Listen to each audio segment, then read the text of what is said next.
Here in the Midlands, close attention is being paid to the levelling up money allocated by the last government.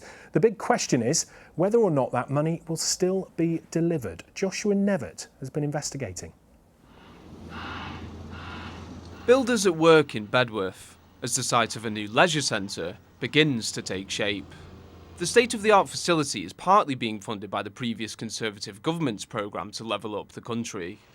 Bedworth was set to receive another £20 million of levelling up money for projects like this. But the funding is being reviewed by the new Labour government, and there are fears it could be withdrawn entirely. 75 towns across the country have been promised £20 million each to invest in regenerating areas, like the High Street here in Bedworth. The levelling up grant has been paused for now, while the Labour government reviews its spending plans ahead of the autumn budgets. But the local Conservatives here are pressing Labour to cough up the cash.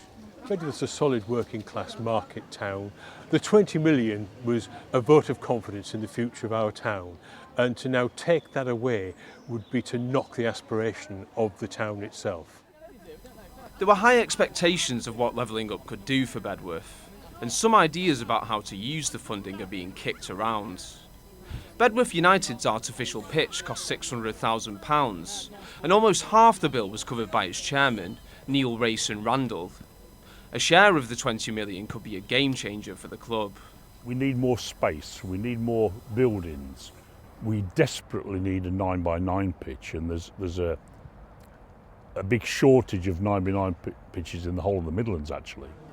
Down the road, the Civic Hall is one venue that could benefit from an injection of investment.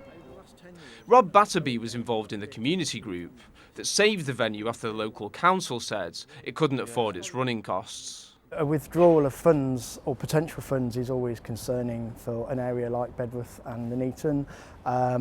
There's lots of opportunities, and I think £20 million could go a very long way to redeveloping a town like this. The Labour government wants to move away from levelling up and towards giving more power and money to local leaders like these. But before that can happen, the Prime Minister has to decide whether to honour the billions already committed to levelling up.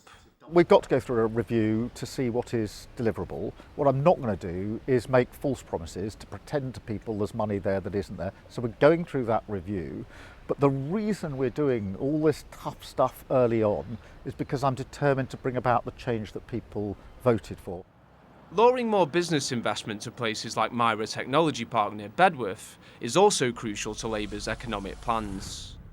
Myra is one of the world's leading hubs for automotive research, and the companies based there are bringing well-paid jobs to the area. The reason that we play such a pivotal role in regeneration is that we're creating real high-value employment here. That means disposable income for local people. So we've got an average tech park salary of £46,000. So people who live locally, who work here, are able to spend that money in our local towns. Since winning the election, Labour has been more focused on backing high-tech businesses than high street revival. But as the government counts the cost of levelling up, towns like Bedworth could be let down if the Chancellor feels the sums don't add up.